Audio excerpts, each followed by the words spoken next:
Epsom salt 100 gram, എല്ലുപൊടി 1 kilo, പച്ച കക്കപ്പൊടി 100 gram, വേപ്പിൻ പിണ്ണാക്ക് 1 കിലോ, മൈക്രോഫുഡ് 100 ഗ്രാം, ആട്ടിൻ കാഷ്ടം 1 കിലോ, ചാണകപ്പൊടി 5 കിലോ.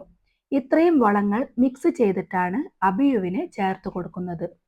ജൂലൈയിൽ പൂക്കുന്ന ഈ ഫലവൃക്ഷത്തിന് ഇപ്പോൾ വളം കൊടുക്കണം. ചുവട്ടിൽ നിന്നും 4 അടി മാറി മണ്ണ് മാറ്റി വളങ്ങൾ വിതറി മൂടിക്കൊടുക്കാം. ഇതുകൂടാതെ ബോറോൺ, സൾഫർ, പൊട്ടാഷ് എന്നീ ഫോളിയർ സ്പ്രേ വളങ്ങൾ 2 ഗ്രാം 1 ലിറ്റർ തോതിൽ കലക്കി മഴയില്ലാത്ത ദിവസങ്ങളിൽ ഒരാഴ്ച ഇടവിട്ട് രാവിലെ ഇലകളിൽ തളിച്ചു കൊടുക്കുകയും ചെയ്യും. കായ്പൊഴിച്ചിൽ തടയാനും കായ്കൾക്ക് വലിപ്പമുണ്ടാകാനും ഇത് വളരെ നല്ലതാണ്. വീഡിയോ ഇഷ്ടമായാൽ ചാനൽ സബ്സ്ക്രൈബ് ചെയ്യാൻ മറക്കരുതേ.